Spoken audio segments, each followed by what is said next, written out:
Uh-huh. I just feel like I've been around the block, ripping up fantasy stock, working around the clock. Look at the view from the top.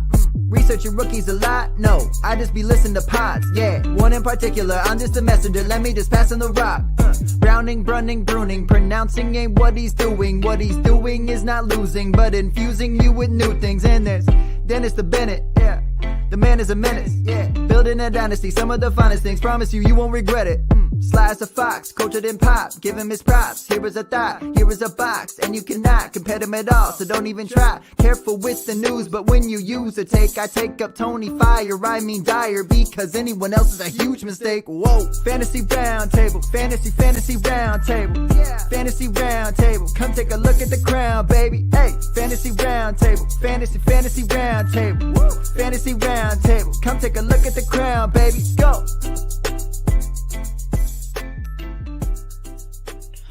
What is going on, everybody? Welcome to another episode of the Fantasy Football Roundtable podcast. We got Dennis and Matt here with us on this beautiful Thursday. We are going to be talking about our top rookie wide receivers for the 2021 draft.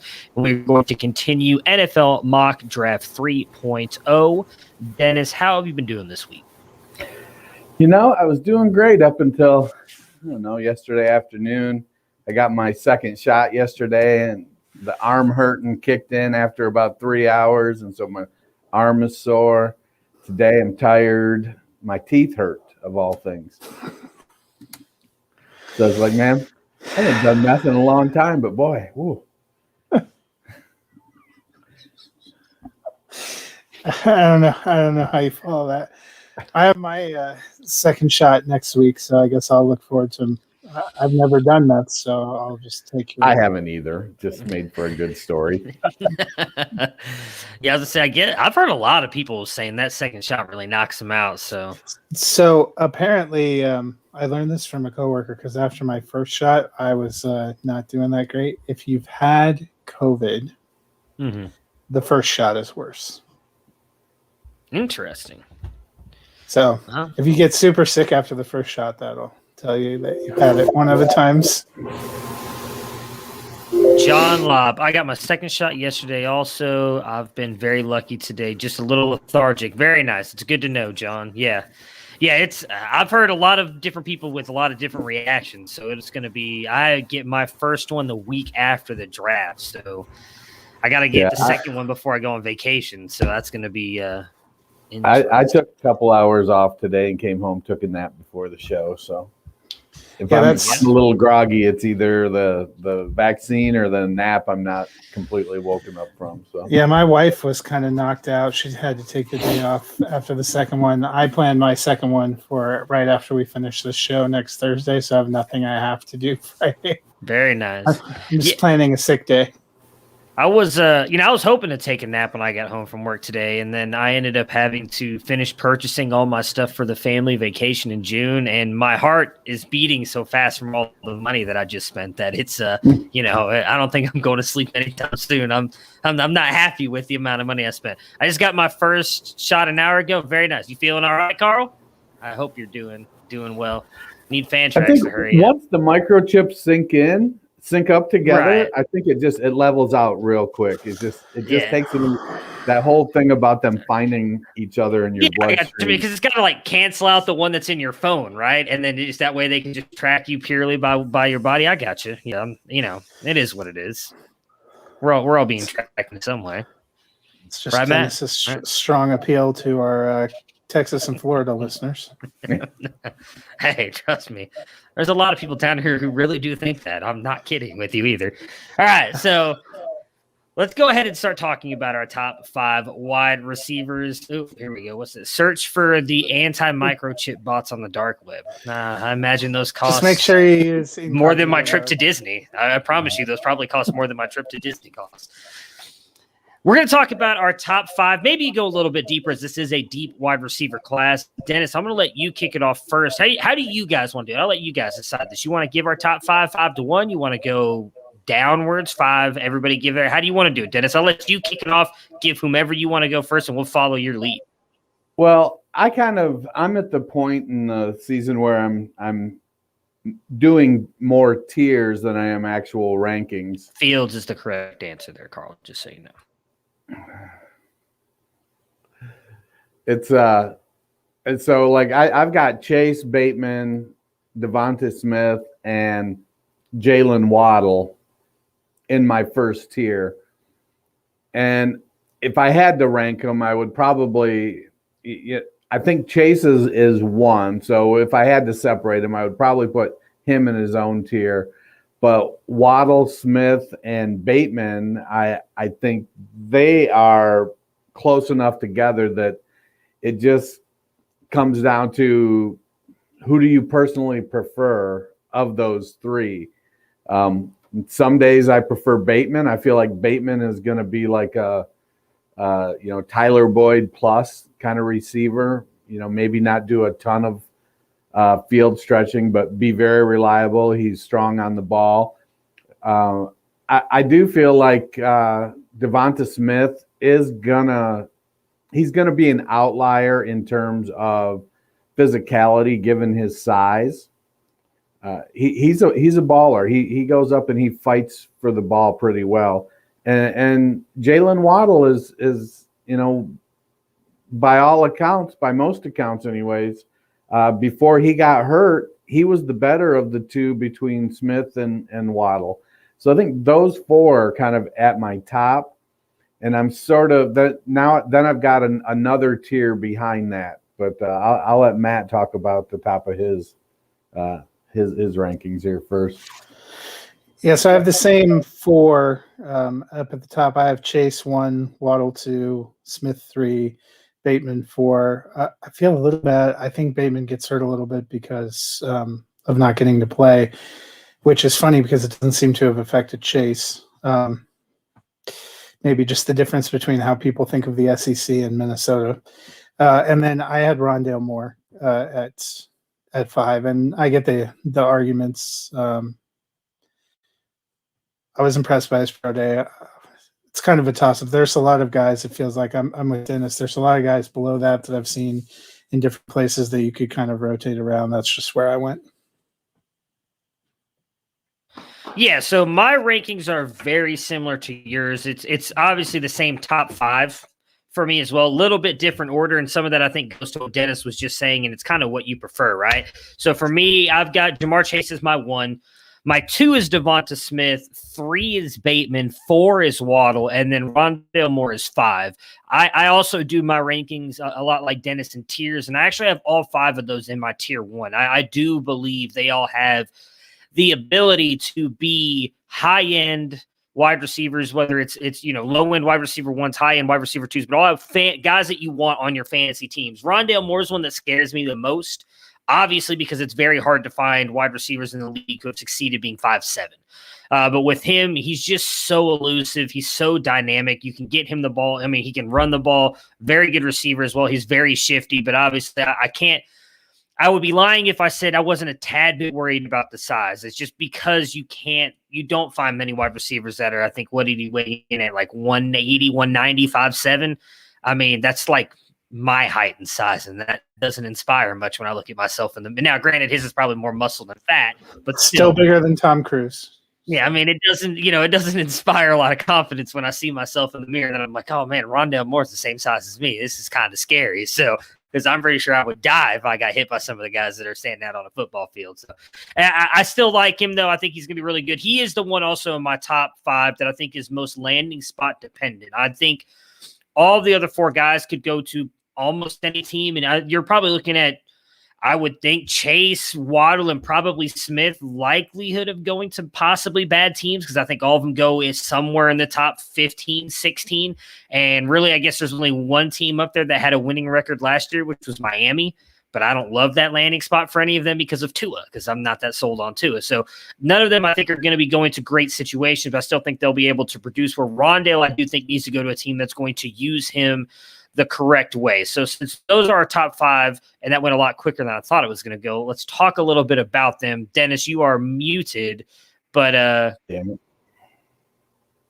I'm muted? Not anymore. You're good. You must have muted me. I didn't mute me. The thing that concerns me with Rondale Moore is I feel like it isn't so much that he's land. He's good.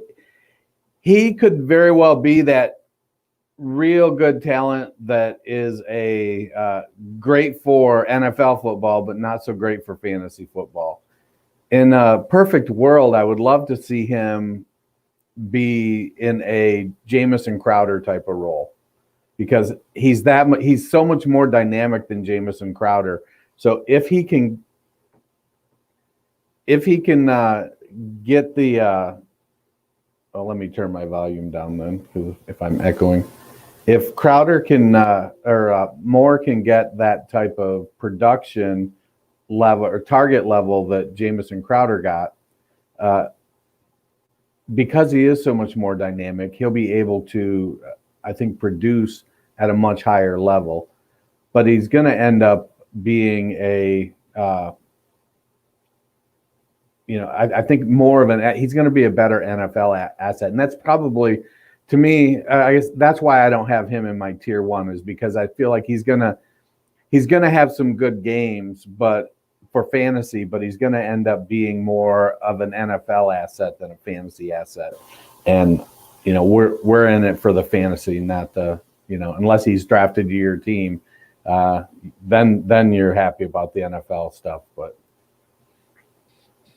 Yeah, I can see that. So who did you have? Because I know you said that those top 4 are in your tier 1. Who kind of is that, I guess, the top of tier 2? Is there a couple guys that are kind of sitting right in that range? Yeah, I have Terrace Marshall, Amon-Ra St. Brown, that Moore, Elijah Moore, and Kadarius Toney and Rondale all in my second tier. And some of that will be quite influenced by landing spots and opportunities. I think if I had to push one of them up into tier 1, it would probably be Terrace Marshall. But as of right now, I kind of got them separated by enough that they belong in a different tier. My concern with Tylan Wallace is fear of injury. He's tore his ACL. His twin brother has tore his ACL 3 times. And there is some thought that there's some medical predisposition to things like that. And so that makes me nervous that he comes into the league as an injury risk already. I think he's a good player. It'll just come down. He feels, though, like a more traditional, going to need a couple years to become fantasy relevant type of wide receiver. But he could end up being, a very, very strong fantasy asset. Amon-Ra St. Brown would probably be him and Terrace Marshall. Like I said, they're the ones that are probably closest to tier 1 for me. So, Matt, you've got Devonta Smith and Jalen Waddle flipped in your rankings compared to mine. What is it about Waddle that you have? Now, obviously, we're probably talking like the smallest of details, right? You're nitpicking here because you're trying to kind of finalize those rankings. But what is it that put Waddle ahead of Devonta Smith? I listened to quite a few people talking about the difference kind of in their size, looking at the frame of Smith. And that's probably why I reversed. I mean, you could talk me into any order. At one point in time, I think I had Smith over Waddle. And then I also remembered that Waddle's on my Devy squad. So I was like, prayers up. So no. But, I think they're both really good. Probably 2 to 4, with them and Bateman. I think about reordering or moving, and that may even happen depending on where they go. I've strongly, I know we've talked about when we've done the mocks, I think Waddle ends up in Miami, and I don't think that's a terrible spot for him. And it's probably good for Tua, a player who he's played with before, who has done well, kind of playing together. What Smith did in the national championship game was obviously incredibly impressive. I don't know that you can go wrong with either of those two. That's just what I took into account a little bit of the more slight frame. And that's, I've seen some of the arguments too, like Dennis talked about, Rondé Moore, and you talked about his size. I know there was a lot of criticism about kind of the routes that he run. He got a lot of his action close to the line of scrimmage. I get that if you were thinking about like trying to find a Kenny Golladay or somebody who's going down, but it seems to me so much of the NFL game now is these short, quick passes and screen passes. I mean, yeah. With the way some of the quarterbacks are going, with the fact that short passing game seems to have displaced running for a lot of teams, I don't think that's necessarily crippling in the right system. It just probably, to me, he's the kind of receiver too that might take a hit on a team that had a pass catching running back. Yeah. Yeah, I'm there's really not much that separates them. For me, there's just something about what Devonta Smith was able to do all year. And I understand, you're going to have the analytics community come out and throw their pitchforks up about him doing it as a senior, which I really don't care about. And his size, which is not great, but I've seen too many times where if you go and watch, some of his games, too many times where he gets like nailed by a linebacker or cornerback coming across the middle, there's a couple of blindside hits and he gets right back up. The hits are not going to be that much different in the NFL. He's getting hit by grown men on the college level, too. He's not throwing me out there trying to knock Devonta Smith over. He's getting hit by NFL-style players, especially in some of those SEC games. I don't think he ever even got tackled in the Ohio State game, so I can't say any of the Buckeyes hit him because, God, that was a horrible game. I don't think any Alabama player got tackled in that game. Hey, Mac Jones got hit once and he fumbled the ball, right? So I do remember that. That did happen. But, yeah, I don't think Devonta Smith ever got touched. That was Shaun Wade didn't tackle him, that's for sure. I mean, Shaun Wade was tackling himself right off the field. That's I was not happy. Yeah, when you brought that up, it was very impressive. I was like, yeah, I've got a different choice of words for that game there, Matt. But you know what? We'll move on past that. So, yeah, there's not much that really separates them. I think for me, I like a little bit more of what Devonta Smith does. I think some of that, too, is that he's got those long arms and that big frame as well. I like his catch radius. Some of the catches he makes on the sidelines, I'm not 100% sure Waddle can do either. But I'm interested to see where both of those guys go. I do think, for me, even though all five of those guys are in tier one, I think Ja'Marr Chase is kind of the one that stands alone as the for sure guy at the top for me, at least. I know some people do have Devonta Smith. Some people have Waddle. I know a couple people still have Rondale Moore as one. But for me, Ja'Marr Chase, I can't say he's untouchable. There's still a couple things that I don't love about his game. But outside of that, I think he stands as like the top guy in this group for me. Go ahead. So all five of these guys we have already placed in our mock draft.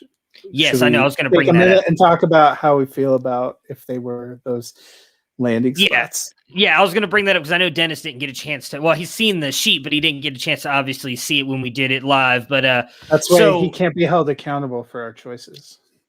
So here was the landing spots or the way that they fell in the mock draft for us, Dennis, and tell us if this changes anything for you. So Jalen Waddle was the first off the board. He did go to Miami at 6. Then it was Ja'Marr Chase at 12 to Philadelphia, Devonta Smith at 15 to the Patriots, and Bateman at 20 to the Bears, and then Rondale Moore at 21 to the Colts.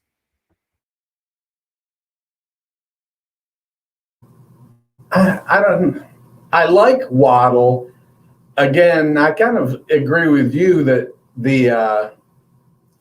does Waddle bring that missing element to the Dolphins?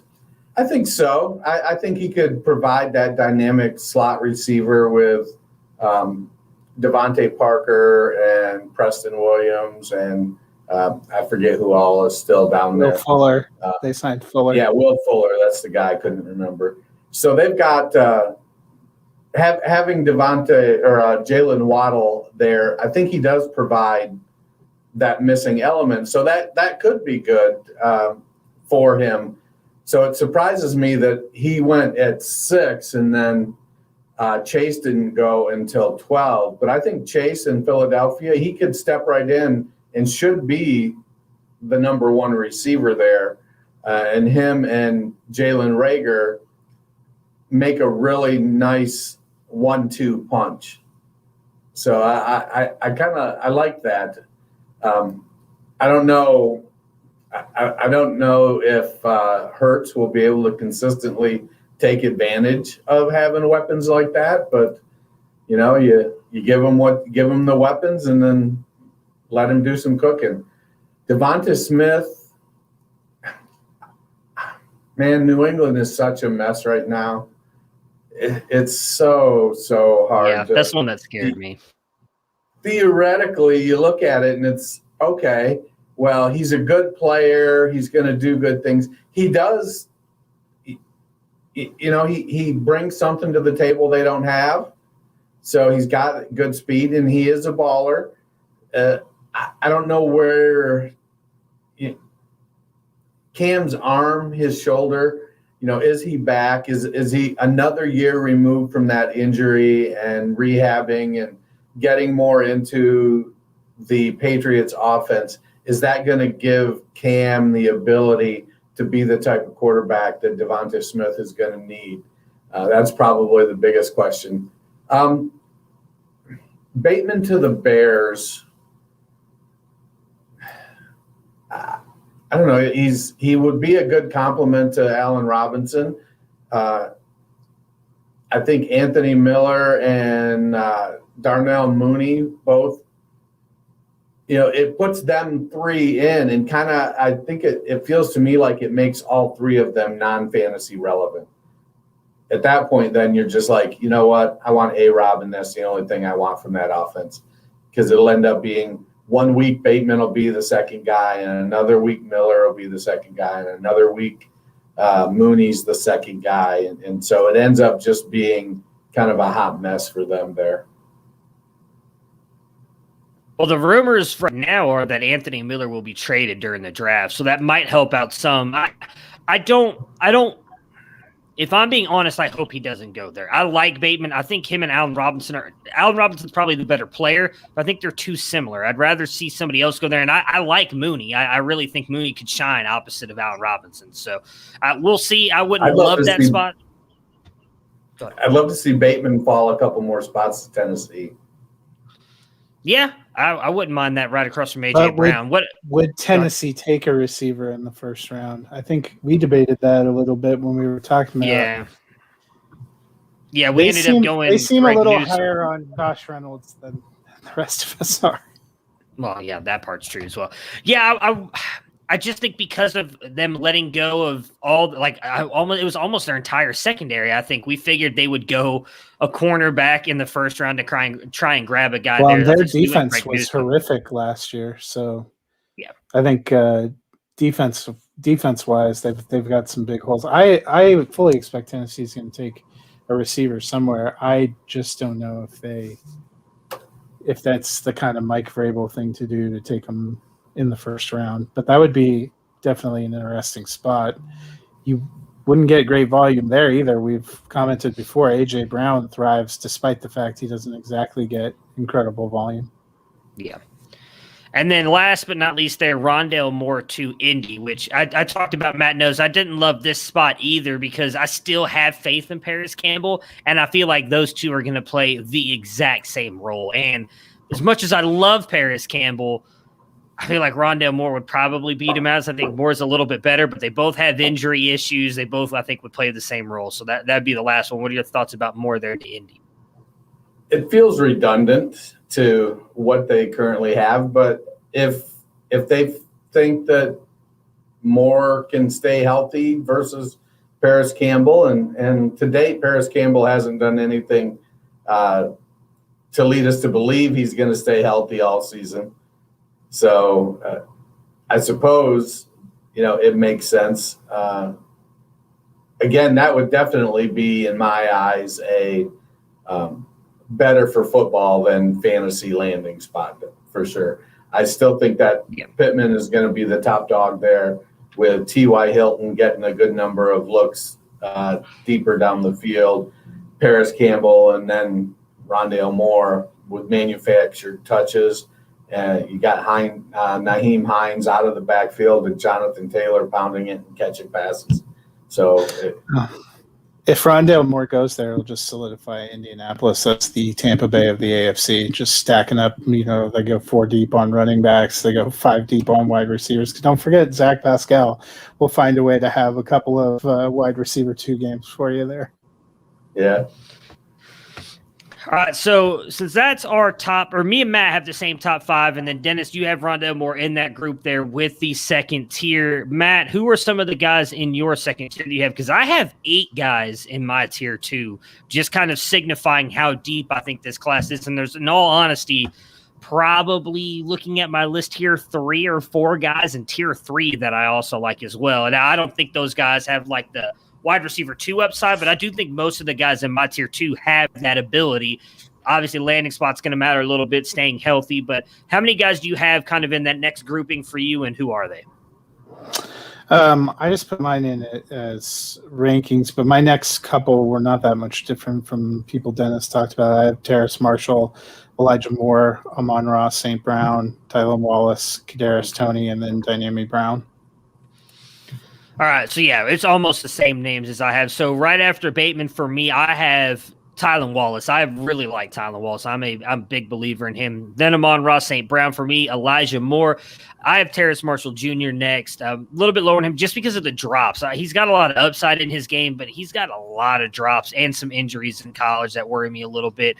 After that, Sage Surratt, who is probably going to fall a little bit more just based on how bad his pro day was, not look as fast as I thought he did on film. Dynami Brown, Tamorrion Terry, and then I have Kadarius Toney, the last guy in tier 2. So I'm not as sold on him as other people are. So Dennis, you and Matt both have him kind of high. What is it that you guys like about Kadarius Toney? I don't know if I he's like at the tail end of that tier for me. I am not buying in. I feel like he's produced. He had one good season, but he also had to deal with Kyle Pitts catching a bunch of stuff and Kyle Trask being a pretty average quarterback. I'm still trying to find a reason to have Kadarius Toney be stronger in the tier. Right now, I feel like he belongs there, but I'm still in the process of justifying him being there. I'm just not 100% sold. He's one of those guys that if it comes down to, we've got 9 wide receivers are off the board, and he's the last one left in that tier. I'm probably going running back. Yeah, I feel somewhat similar to Dennis. I think he played really well at Wake Forest. I'm sorry. I know that the pro day was really bad, but if you go look at what he did with Jamie Newman of all quarterbacks, by the way, let me just throw that out there. Jamie Newman as his quarterback. He was very impressive. I think what throws me a little bit with Toney is you see some of these NFL scouts have him incredibly high. I mean, I've seen people that have him as wide receiver 2. ESPN had him listed, which I think is Kuiper, at wide receiver 3. It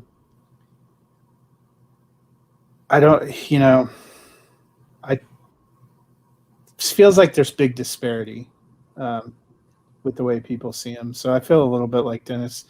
Feels like he has to be there. I don't know that I like him as much. I had him at 11, so I don't think I had him incredibly high. So he's going to be my Hakeem Butler, I guess. I don't know what to tell you. I still like him. I've got him in tier 2. Like, it's not like I've got him in my top 5. Where is he at here? 1, 2, 3, 4, 5, 6, 7, 8, 9, 10, 11, 12. He's at 12. I mean, that's not love. That's not love. It's like, it's a little bit of like I'll take you out to dinner, maybe see something happens, but Butler is better than Sage. I don't disagree with you on there. Butler is why he moved to tight end. I still don't understand. Dude should be a baller as a wide receiver. It's so frustrating. Anyways, he'll be a wide receiver 1 when they reboot the XFL. Hey, I'll still be right. I said he was going to be a wide receiver 1 someday. I didn't say it wasn't going to. I didn't say it was going to be in the NFL. Exactly. I didn't specify what league. I just said a wide receiver 1. So. Yeah, I mean, so I guess you guys aren't as higher on him than I thought. You guys have him at 12. I have Tony at 13. So it's really not that much of a difference. He's all kind of down there. If he does get that round one draft capital that we have heard some analysts talking about, does that change anything for you? Does that turn into a Henry Ruggs situation for you guys where the NFL sees something different that you do? Like Dennis, you mentioned earlier, we care more about the fantasy side. Like Ruggs, we talked about it when we went over him last year, and even when he got drafted, seemed like a very good NFL move, not a great fantasy move. If Tony goes in the first round, do you expect that's kind of what it's going to be like? Like a lot of people are mocking him to the Chiefs. So if that happens, what does that do for you? I think it is very much dependent on where he goes in the first round.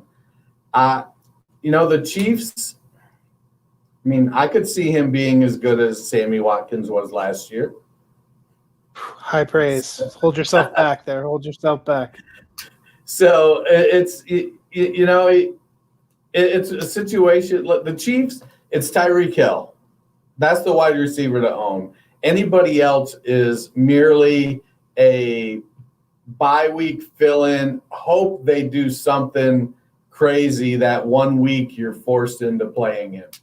I would probably be more excited if he maybe went to, say, the Colts instead of Rondale Moore, because then he gets I think then he's looked at as sort of probably the replacement for T.Y. Hilton, something like that. Jacksonville would be a good landing spot. I think if Pittsburgh's like, you know what, screw it, we're going to take him. Given Pittsburgh's track record in drafting wide receivers, if Tony goes to Pittsburgh, I think then you've got to say, well, they clearly have an evaluation process that is better than everybody else's. So that would bump him up. If he goes to New England, I think you bump him down because they clearly have a worse wide receiver evaluation process than everybody else in the league. He goes to Baltimore, he's not going to get much volume. So it just depends on where he goes. The range of movement I think it would create for him. Yeah, that's why I hated the Devonta Smith to New England thing because I think he's got so much talent. I'm so worried New England would ruin him. I wouldn't hate Tony to Green Bay or the Chargers. My dream spot for Rondale is to go to Green Bay in the second round, if possible. I don't know because of his size if he'll get drafted in the first round. And if he doesn't, Green Bay is one of those teams I think he'd fit in perfectly there outside on the opposite side. They're in the slot, really. I don't think he'd be opposite of Devontae. I think he'd be Devontae MVS, and then you get Rondale in the slot. It'd be a very, very dangerous wide receiver corner. I wouldn't hate the Chargers either. I'm not coming around on MVS. But PJ also asked about Nico Collins, who I won't lie, I do need to look more at him. He's a guy that he's in my tier 3. There's people that I respect who think that he is very good. It's just hard for me to stomach watching anything about that team up north. Like a gag reflex comes up every time I see that team. So it's very hard for me to watch those players. But what about you guys? Do you guys have any thoughts on Nico Collins? PJ believes he should be in tier 2. And again, there are a lot of people, including guys that I really respect, NFL and fantasy side, that have been talking a lot about Nico Collins and that he's going underrated. Yeah, Nico's in my tier 3. I actually have him highlighted. He's a recent riser for me.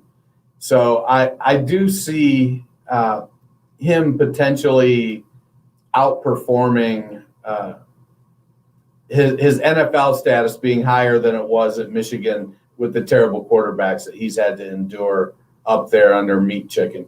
So if he ends up landing in a decent spot with with good, if he ends up with early day 2 draft capital or even anytime in day 2 draft capital at a spot where there's a reasonable path to playing time, I think he'd definitely be a riser and push for being in tier 2. I've got guys like Austin Watkins and Amari Rogers, Seth Williams, Trayvon Grimes. Those are my tier 3 guys along with Collins.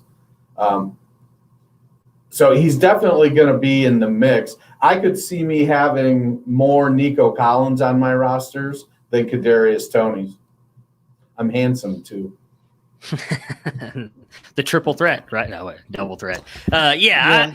I could agree with that. I'm not as high on Toney as other people. I just think he was more of a product of that Florida offense than some people give him credit for. And I would not be surprised if Nico Collins outproduced this stuff. I mean, again, I think we've all talked about how bad Shea Patterson was the year before, and then last year Joe Milton.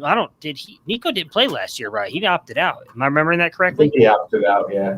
Okay, so the last time we saw him on tape, he had Shea Patterson throwing him the ball, which was not great for anybody's stock. So you could have put Devontae Adams, like in prime Devontae Adams, on that team, and he still would have struggled. So I don't disagree. He's in my tier 3 as well. He's right below. I have Seth Williams and Anthony Schwartz, who I also really like out of my goodness, why am I Auburn? Both him and Seth Williams from Auburn, and then it is Nico Collins for me. So he could move up a little bit. You know, I could easily see him jumping Sage Surratt, Kadarius Toney, and Tamorrion Terry, who are the last 3 guys there in my tier 2.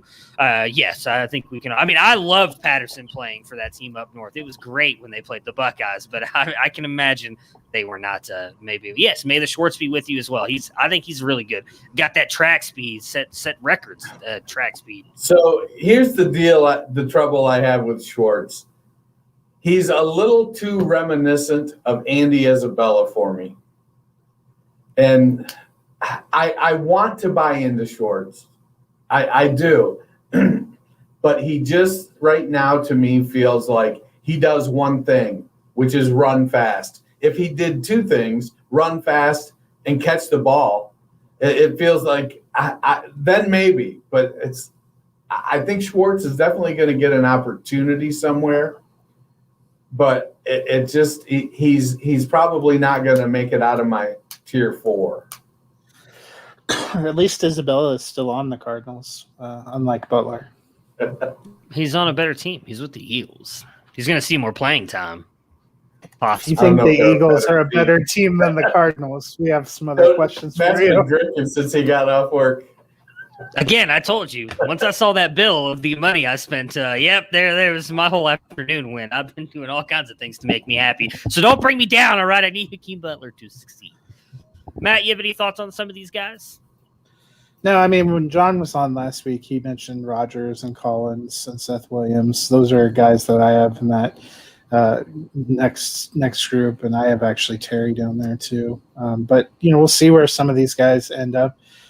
At this point in time, what separates some of the ones as you get further down the rankings is going to be opportunity and where they end up landing. And I feel like that happens every year. I know that happened last year after we saw where some of the guys dropped. You move them a little bit up and down. So the one thing with Seth here, PJ, is I think you can make a lot of the same arguments for him that we made for Nico Collins. And when you have a guy like Bo Nix throwing you the ball, you got to cut him a little bit of slack because Bo Nix is terrible as well. I think Seth Williams showed. Remember how high everybody was on Bo Nix as a freshman? He played decent as a freshman, and then we saw the real Bo Nix. The real Bo Nix stood up last year, and it was not good. It was very bad. So I don't down something. I don't know if none of us are really high on Seth. We've all got him in our tier 3. So I don't want to say any of us are sitting here talking about like Seth Williams being like some massive breakout in this class, but I do think he has some elements in his game I think could translate to the NFL. So before we move on to the mock draft here, whether it's a tier 3 guy, tier 4, who's one guy that you've got in those lower tiers that you are high or that you like, that you think you might end up on your teams a bunch? That didn't make any sense. My goodness. You're going to draft a lot. I'll put it that way. It's a lot easier to say than whatever I was trying to fumble. You're going to draft a lot and you think has high upside that could end up being like a tier 2 wide receiver for you based on him landing in a good spot. Well, we all know that I am a self-confessed team big wide receiver guy. And there's one wide receiver in this class, and he ran terrible at his pro day. But at 6'6" and 225 pounds, who just dominated at Colorado State, Warren The Jackson. He's the next guy to move to a tight end. maybe. I like Warren Jackson. I do. He's a big dude. He ran a 4.7. Now I get okay. Well, Keenan Allen did too, and whatnot. I think Jackson. He's definitely got to show that he can separate a little bit. Even at 6'6", he's going to have to do that to be able to become viable. But I'll probably have a substantial number of 4th round selections, 5th round selections of Warren Jackson, and then one other guy who is he's a take your shirt off kind of guy when you see him is Frank Darby out of, was he at Arizona State?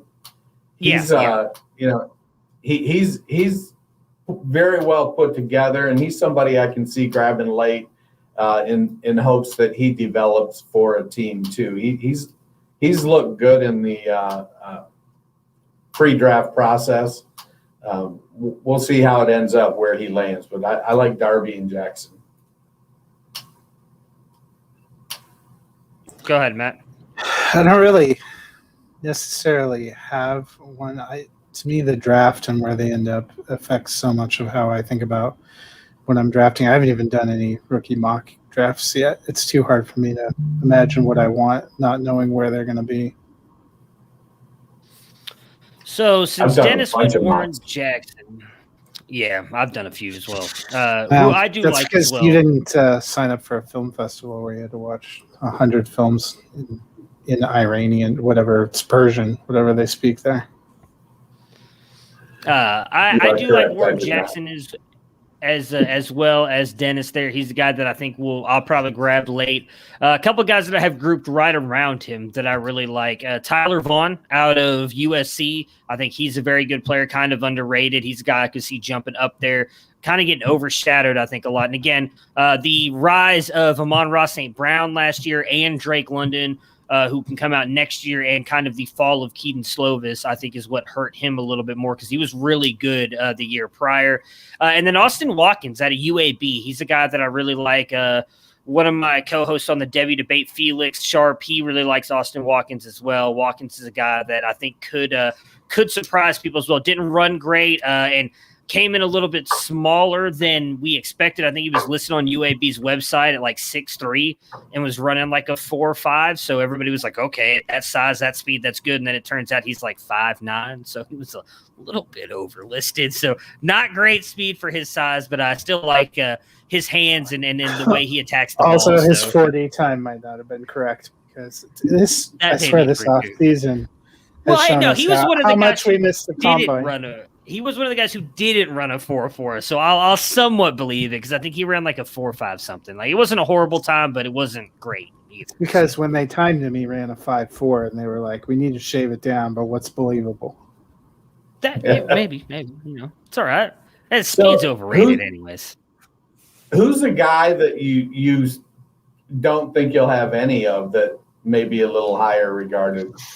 Or somebody you look at and you're like, I'm not touching that guy with a 10-foot pole. Marshall. I've got a couple. Probably guys. Marshall. Probably Marshall for me. Out of those top guys, like those top 5 for me. Or I'm even fine the taking later guys. Who are some of the who's a later guy down there in the the Warren Jackson territory? Whoever goes to Baltimore. Yeah, definitely. Daz Newsome. He's a guy I know some people like. I'm not that big on. I like Tutu because of the speed, but he's really small too, and I don't think he's as good as Rondale. I think he actually came in at like 5'6". Am I remembering that correctly? So that's my 10-year-old is bigger than Tutu Atwell. That scares me. That scares me a little bit. Like, I'm not. I shit you not. I am not kidding. My 10-year-old is 5'5" and 175 pounds. Yeah, I'm not happy with that. So. Probably Tutu as well. Speed.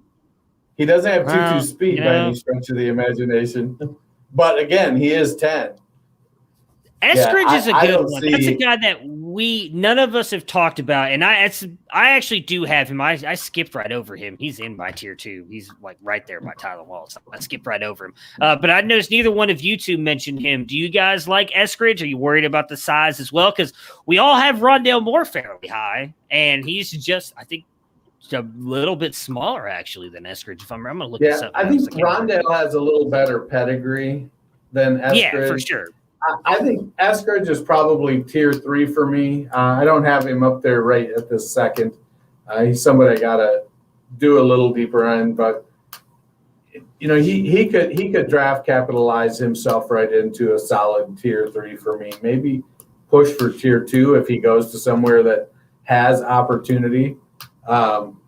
Another guy that I'm not going to have anything to do with, I don't think, is Demetric Felton. I know. Hey. Oops, that was my bad. I shouldn't have muted myself. Felton played some running back at UCLA, and everybody's like, "Oh, he's going to." Matt was not happy with your last take, so you got. No, I was actually going to say I agree with you. I want nothing to do with Felton either. That's why I was trying to unmute myself, and I clicked the wrong button. You know what surprised me was, Kent Lee Platt at MathBomb on Twitter, who for years now has been putting out his relative athletic score. Yeah. Felton had like an 091. It was bad. It was not athletic. He gave Jamar Jefferson a really bad grade too. Kind of ruined my day when I saw that. Like, you asshole. I mean, it's not your fault, but you're still an asshole for putting that out there. Yeah. For what it's worth, I just looked, and ESPN says Tutu Atwell is the 8th best wide receiver available, and Schwartz is the 10th best wide receiver available. I wouldn't expect anything less. So yeah, I mean, outside of those, fighting the power of big fantasy. Got to keep fighting the power of big fantasy. St. Brown is wide receiver 21 for them. Oh Jesus. So I mean, okay, so those were the couple guys for me. Matt, what about you? Dennis gave a couple of his guys. Who's some maybe the top guys and middle guys that you're avoiding? I guess is the best way to put it. I was serious about probably whoever goes to Baltimore. I think we all are. Over, and whoever goes to Kansas City, because I think they're going to be drafted. Let me throw a curveball at you. What if Jamar Chase goes to Baltimore? I mean, somebody's got to throw him the ball, right? Who is that going to be? But in all honesty, I've been appraising my fantasy teams. As you know, I make myself a spreadsheet every year and look at my rosters. And apparently, I haven't drafted a running back since the early aughts. So I've spent most of my time studying as many dart throw running backs as I can peel off, because there are a couple of teams where Le'Veon Bell is still my best running back. And that's not a great sign for the upcoming season. There's some really, really sad. Like, if you ask me RB2, I'd feel like General Pickett telling General Lee, I have no RB2. So, honestly, I'm probably not going to end up with very many of any of these wide receivers, which is sort of starting to bum me out. Because if I don't get some running backs, I might as well not play. You need to switch over to those one running back leagues like I play in. I need to switch over to the all flex option leagues. That'd be fine, because apparently all I do is draft. Last year, when I had all those high picks, I told myself I was going to get myself some running backs, but instead I have about 14 shares of CeeDee Lamb. I mean, I get it. I might end up with 14 shares of Jamar Chase on the Eagles again this year. You never know. The heart wants what the heart wants. All right, so do you guys want any wide receivers that go to Detroit? I think it depends on who it is and when. Somebody, if Detroit goes wide receiver early, that's going to be a player that's going to get volume. And, in fantasy, we need to go for volume over anything. That's what wins leagues. And so if Devonta Smith or, somebody like that, Jalen Waddle, ends up in Detroit, they're going to be. I get that what they signed, Tyrell Williams and Rashad Perriman. So we have our boy Quintez Cephas. And Quintez Cephas as well. So I think we can kind of answer that question, because we're going to do the mock draft, and Detroit's not too far off the clock. So let's see what wide receiver we can get to fall to them. So I will recap this very quickly because we've got to go through like 26 picks. So I'm just going to read the order. I'm not going to read Trevor Lawrence at 1, Zach Wilson went 2. We did have Mac Jones going 3, Justin Fields 4, Kyle Pitts 5, Jalen Waddle 6. I mean, I don't disagree with you, but we're just going based on the tea leaves. Draft night's going to be a lot of fun. I also don't want to upset you, but I feel bad about the Mac Jones pick now. Yeah, it's not going to happen. It's going to be Justin Fields. It's going to be Justin Fields. We said we thought it'd be Justin Fields, but everybody keeps saying whatever. Mac Jones, whatever. I think. Did you see the pictures of Shanahan and Justin Fields at the Pro Day Wednesday? They were practically tongue kissing. It looked like he was walking out to the mound to change pitchers, is what it looked like. I watched a lot of baseball. That was probably my favorite comment that I saw on there. I look. I've been saying from the beginning I thought that's who they traded up for, so I'm with you. I don't think that Mac Jones is the pick at all, but it is what it is. Anyways, Jalen Waddle 6, Trey Lance we did have going to the Lions there at 7, Sewell going at 8, Micah Parsons at 9, Jace Horn at 10 to the Cowboys, Kwity Paye at 11 to the Giants. Is it J.C. Horn? I thought it was. It is, isn't it? It's J.C. Horn. Son of a gun. Jamar Chase at 12 to the Eagles, Rashawn Slater at 13 to the Chargers, Patrick Surtain at 14 to the Vikings, Devonta Smith at 15 to the Patriots, Caleb Farley to the Cardinals at 16, Christian Darrisaw to the Raiders at 17, Azeez Ojulari, the edge rusher to Miami at 18, Tevin Jenkins at 19 to the Washington football team, Rashad Bateman to the Bears at 20, Rondale Moore to the Colts at 21, Greg Newsome to the Titans at 22, Vera Tucker, I'm not even going to try to pronounce his first name, to the Jets at 23, Elijah, okay. Asante Samuel to the Steelers at 24, Trevin Moehrig to the Jags at 25, and then Jeremiah Owusu-Koramoah to the Browns at 26, which puts at the Baltimore Ravens at the 27th pick. Matt, who do you have going here for the Ravens? Terrace Marshall. All right.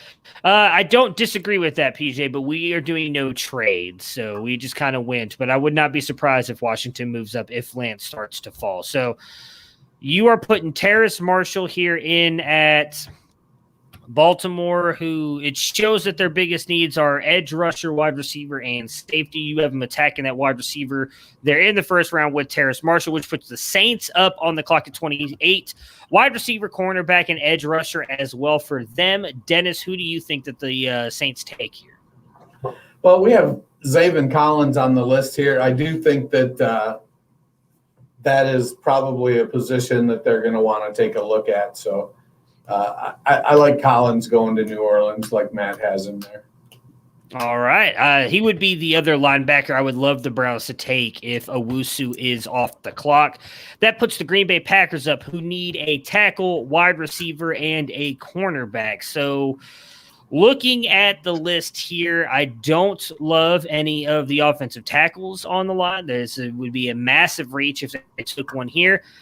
I want to give them a wide receiver, but shit, they seem to not want to draft wide receivers before the 5th round every single year. But I do think that they finally do it, and I am going to give them Elijah Moore since Rondale Moore is off the board. I will give them Elijah Moore, that speed threat on the outside with Devontae Adams and MVS, as Moore does figure to be more of a slot player in the NFL. So, Matt, that puts you back up with the Buffalo Bills. Pick 30, edge rusher, cornerback, and wide receiver are their biggest needs. Probably needs to be updated. I don't think they really need a wide receiver, and running back as well. Where do you have the Buffalo Bills going? I just don't think they take a running back in the first round, and I'm with you. If they draft a wide receiver, I'm going to be like Sheldon throwing my papers, going on a walk, because now they signed Sanders. They still had 3 guys. I gave them Jalen Phillips, the defensive end. All right. Out of Miami, right? Yeah, Miami. out of Miami. All right, so the Chiefs at 31. Offensive tackle, wide receiver, and linebacker here shows as their biggest needs. Dennis, what do you expect them to do? I expect them to go tackle. I think they let both tackles walk. They did bring back, I think, Matthews, their right tackle. he was left tackle, I think. Anyways, they need to go tackle, and the top tackles on the board still are Jalen Mayfield and Samuel Cosme. I'd have to look a little deeper at who. Is there enough play style difference between the two? Matt has Mayfield slotted in here, and I'm going to go ahead and stick with Mayfield over Cosme. I think they need to keep Mahomes healthy, and I loved the story going into the Super Bowl last year where all of their starting offensive line had been cut, were late round picks, undrafted free agents, and the team had just been coaching the hell out of them. And that's all fine and dandy, except what it showed is when push come to shove, they just didn't have enough depth. And so at some point you have to say, well, yeah, we do a great job coaching up late round draft picks into startable NFL linemen. How good could we be with a first round pedigreed offensive lineman?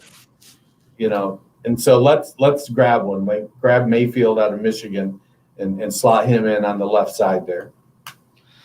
All right, so that puts Tampa Bay up to finish out the first round. Edge rusher, interior defensive line, and still running back for some reason showing up on this sheet. Although I don't wide receiver. Well, that's probably because. Yeah, probably because I think I had this on here before they signed Giovanni Bernard. So that would take that away. Oh, don't doubt Tampa Bay. Well, that is true. As much as I know a lot of people are predicting them to take a wide receiver here, I think that they go defensive line. I mean, they've got Scotty Miller. Tyler Johnson showed really good in the playoffs, in my opinion. I don't know why. Having Chris Godwin, having Mike Evans, and then Miller and Tyler Johnson, why you would waste your first-round pick on a wide receiver with as deep as this class is. So I'm going to go Christian Barmore out of Alabama, the interior defensive lineman, to help out on that defense, which now puts us back up with the second round with the Jacksonville Jaguars, who did take Trevor Lawrence with their first pick, eliminating that quarterback need. They now need offensive tackle, wide receiver, and running back help, as we also had them taking Trevin Moehrig, the safety, out of TCU earlier as well. So offensive tackle, wide receiver seem to be their biggest needs. Running back, cornerback there as well. Matt, what do you have the Jags doing? Yeah, I had him taking a tackle. I went with Liam Eichenberg out of Notre Dame. All right, so that puts Dennis up here with the Jets. We had him taking the interior offensive lineman, Elijah Vera Tucker out of USC, and then obviously Zach Wilson there at 2, which puts edge rusher, cornerback, and wide receiver as their biggest needs. What do you think the Jets do here with their their first pick in the second round, third pick overall in this draft? I'm still trying to get a read on what I think Saleh is going to do. They're going to run the San Francisco Shanahan style offense, and take it. But I don't like that offense necessarily with Zach Wilson. I'm not a big Wilson fan. I think signing Corey Davis, you've got Denzel Mims, Jamison Crowder, taking a wide receiver there, that might make some sense. But I think ultimately they go, we've got ETN is my RB3. And so, I'm sitting here and I'm deciding, would I do what I would do, or what I think Joe Douglas will do. And honestly, if I do what I think Joe Douglas would do, Douglas would, he may take Samuel Cosme and slot him in on the right side and bookend him with Mekhi Becton. You got Vera Tucker there. Now you're building this great offensive line for this brand new young quarterback. And then later in the draft, you can work on the defense. But I think conventional wisdom has them taking a running back here. And it looks like ETN is probably the best fit for that type of one-cut offense, even though he isn't probably, in my eyes, the best running back in this class. I think, boy, it's tough, man, because I don't think ETN is the running back that I'm with you. I'm with you. I'm I think thinking he's supposed to Najee be the tier Harris. 2 guys. I'm Interesting. thinking Okay. Najee Harris. I think put Harris there. Now you've got a solid 3-down back that's going to be able to hammer it. If that is the spot, how do we feel about that for fantasy? Because I was sort of leery of whatever running back. I was hoping one of the top 3 doesn't fall there. Very sad. As someone who's traded a couple shares of stuff to get up to the 1-1 to take Najee this year because I believe in him, it would hurt. I'm not going to lie. I would not be happy to see that happen. Would you still take him at the 101? Yes, depending on where Javonte went. If Javonte ends up going to Atlanta or Pittsburgh, might lean Javonte. I don't believe in ETN either. I think he's closer to those tier 2 guys than he is. And again, there's a lot of people who disagree with me, and that's fine. I think his vision is horrible. I like Najee and Javonte a whole lot more. So I think if you bring in a rookie quarterback that has a tendency sometimes to be a little squirrely. He hasn't played the greatest competition, but he has great arm talent, and you want him to develop. You do one of two things. You either set him on the bench and let him learn and adjust that way, or you surround him with quality NFL talent all across the board so that he doesn't have to try to do too much.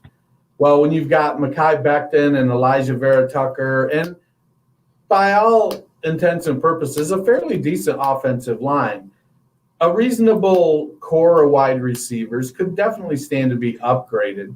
But running back is definitely weaker than the wide receiver core. You had somebody like Najee Harris who's got great feet, great power, can carry the ball 25 times a game, catch the ball out of the backfield, comes from a pro-style offense. So I don't think there's going to be a ton of concern about whether or not Harris can pick up the blitz.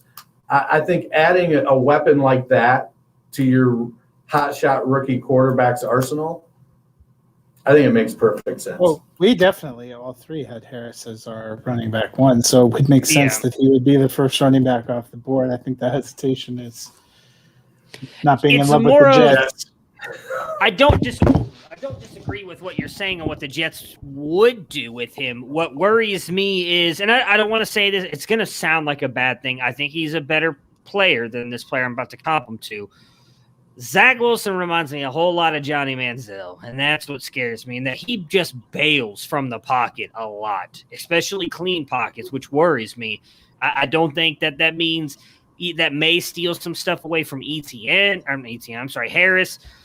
And the fact that you've got Mike LaFleur there as well, who does come from that Kyle Shanahan tree, and we see it with Matt LaFleur there in Green Bay, who doesn't really want to commit to one running back. And I would love if Harris went to an Atlanta or a Pittsburgh where I think they would completely build into, you're going to be our guy. We're going to build around you as a running back, where Harris might split carries with who did they bring in this offseason? Tevin Coleman and LaMichael Pirine. Like, hey, you'll still be the head of the committee, but you may get like 40% compared to this guy's 30 and this guy's 10. And I don't want that. I want Najee to get like 70% because I think he's that good. And so that's why I'd love for him to go to Atlanta. But, it is what it is. I'd still, we'll see what happens. If it goes, I'll cry a little bit and then maybe I'll change my mind after the fact. But I still think Najee is extremely talented. Yes, that puts you on the clock with Atlanta. No, it's you on the clock. Is it me? Oh, okay. So tight end, edge rusher, and offensive tackle is what I have here. So they just cut Ito Smith today too. So, but they got the wonderkin Mike Davis. Exactly. He's about to revive his career. I mean, I've running back up there. I don't know if they go. I honestly think if Najee's there, they might go Najee. I don't think they take Travis Etienne. I don't think he's a fit for that system. at all. But they take How Williams. about Williams? Yeah, but then you got Jason out of Penn State right there for that defense. I'll take what you. But Arthur Smith is their coordinator, a guy who seems to have an affinity for running the ball. What is he? Right now, it's Kadri Allison and Mike Davis. Javonte there, but I don't feel great about that. If I were them, I'd go Jason Awu out of Penn State, the edge rusher. But I'll go then Javonte. take Jason. No, too late. I already put in Javonte. Javonte to the Falcons. So that puts you then up, Matt, with the Miami Dolphins, who need a tight end, running back, and linebacker. I feel like this pick makes a whole lot of sense to just go Travis Etienne, but what would you do? Yeah, that's what I'm going to do is Travis, because I think they take a running back, but that would be a nightmare for Myles Gaskin, because I think they're comparable players. Yeah, I agree. And, I mean, that'd be kind of interesting to see, too, the top three running backs literally go off the board back-to-back there in the second round. If that ends up being the case, I think Harris still stays as the best. Although Javonte Williams in Atlanta, I would be tempted. It would be close, because I don't think so I had Dave Richard of CBS Sports on with us yesterday, and he was hoping that Najee would go to Atlanta because he is not a believer in Mike Davis at all. He thinks he's going to be absolutely nothing, regardless of if it's Najee. Mike Davis will be fine, but you're talking about a guy that took over for Christian McCaffrey, got that similar workload, and still only mustered 646 rushing yards. And I mean, he's fine, but he's not exactly. All right, so they signed Davis to backup money. It's not, they're not expecting. Well, they also Davis don't have any money, so I don't know if they could have signed him. Let's knock out these last couple picks, because I'm getting a massive storm at my house and it is messing with my connection. You guys keep freezing on me, so I don't want to just lose connection like I did last night on the Devy debate, just disappear and not know what's going on. So that puts who's up? Is it Dennis? Dennis, you are up with the Eagles, tight end, cornerback, and safety. I feel like you got to go cornerback here, except for I don't understand why offensive line is not listed as a need for the Eagles. Because they've got all those guys coming back from injury, so I think all their guys are going to magically heal. Yeah, they're going to magically heal and be a year older and. You never know. Keenan Allen was injury prone until he wasn't. You never know. No, he wasn't. Those are freak injuries. That doesn't make you injury prone. Well, I don't disagree with you, but I feel like the Zach Ertz is going to get moved. I'm pretty comfortable with that happening. It just comes down to them accepting they're not going to get a day 1 or day 2 pick for Zach Ertz. They're going to have to accept a day 3 pick if they want to move him, which will free Goddard up. That offense, it's Nick Sirianni now. It's not Peterson. So are they going to be so too tight end heavy? Maybe they don't bring in one of the other 2 high-end rookie tight ends since they've got Dallas Goddard. They go straight with Goddard and, backup quality tight ends as backups. I think they probably look at going somewhere on the defensive side of the ball. If they go defensive line, I think you got Carlos Basham is still out there. Greg Rousseau, did he go earlier? He's still on the board. I'm not super high on Rousseau myself. On one hand, taking somebody like Landon Dickerson is for an offensive center, man. Dickerson and the dude out of Oklahoma, I forget his name. Those 2 centers, man, they're pretty quality. I know they still have Kelsey, but he's probably got a year, maybe 2 at the most left. Anyways, Creed is it Creed, right? Creed Humphrey, yeah. I'm going to go ahead and let's take Jamin Davis, linebacker. Give them some speed on that defense. All right, out of Kentucky. So that puts me up, right? for Yeah, Cincinnati? I would say you do the next two, and then Okay, so that you can have the Broncos and that and works for me. Dennis can do Detroit. All right, so that puts Cincinnati up. We took Kyle Pitts because we feel like Cincinnati just makes bad decisions earlier, although they did need technically a tight end. So wide receiver, offensive tackle here are their next up. The best wide receiver on the board is Kadarius Toney, who a lot of people expect to go before this, so I will put him up here for the Bengals. Give them that speed threat there. And then for the Panthers, cornerback, tight end, quarterback. I don't think they really need quarterback anymore, obviously, so linebacker probably is the next in there with them getting Darnold. Eric Stokes out of Georgia still here, who I do like at cornerback. I don't think that they would go with Freiermuth or Brevin Jordan here, so improve that defense a little bit more. I will give them Eric Stokes, the cornerback out of Georgia, which then puts the Denver Broncos on the clock there for you, Matt. Again, cornerback, offensive tackle, and quarterback. They addressed that linebacker need earlier in the draft with Micah Parsons. So who you taking for the Broncos? I'm breaking Dennis's heart, but I'm taking Samuel Cosme because I had him potentially going. I figured Cincinnati would have to, at some point, take a lineman, but if they don't, then I think Denver makes a move and takes Samuel Cosme. All right. Yeah. Just speaking on the Cincinnati thing, I actually heard they had their one of their the guys who does the color analyst for the Bengals on Sirius XM the other day, and he was talking about how the Cincinnati front office believes they have a very good offensive line. So that's why I believe apparently they didn't watch any of their games. No, that's why I was like, oh, well, maybe Matt was right, and they really are going to take Kyle Pitts at 5 because they really did sign Riley Reeve. Yeah. All right, so Dennis, that puts you on the clock for your Detroit Lions. They'll be the last pick that we make today. Cornerback, wide receiver, offensive tackle, since they did address their quarterback need, taking Trey Lance there at pick 7. Who do you have the Lions taking here in the second round? I haven't taken Samuel Cosme, but Matt stole him from me. I'd like to, I think that either Creed Humphrey or Landon Dickerson would be good picks, but the Lions have Ragnow at center, and he's pretty good. So that means I got to pivot. Let's see, they took Trey Lance in the first round. Yeah. You want to give them some sort of weapons, or we need to take a look at the defensive side of the ball. With Dickerson being gone, or Davis just getting taken, Ojulari's gone. I think let's go with Nick Bolton. All right, out of Missouri.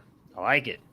Linebacker. All right, so that will do it for us today. We've got a little bit more to go, and we will be done with the second round, which is what we wanted to get done before the NFL draft. We will be back on Monday, Matt and myself, recapping the penultimate. What's the word I'm looking for? Penultimate. That's the word I was looking for. Penultimate. Don't shake your head at me, Matt. I was working on it. I'm tired. I'm frustrated. I spent a lot of money today. I'm gonna have a heart attack here soon. The penultimate episode for Falcon and the Winter Soldier with just 2 episodes left, and we will continue the mock draft. Maybe talk a little more rookie wide receivers. I don't know. I don't really have a plan set yet outside of Falcon and Winter Soldier. So we'll be back on Monday. Everybody enjoy your weekends and get ready as the NFL draft is 2 weeks away from today.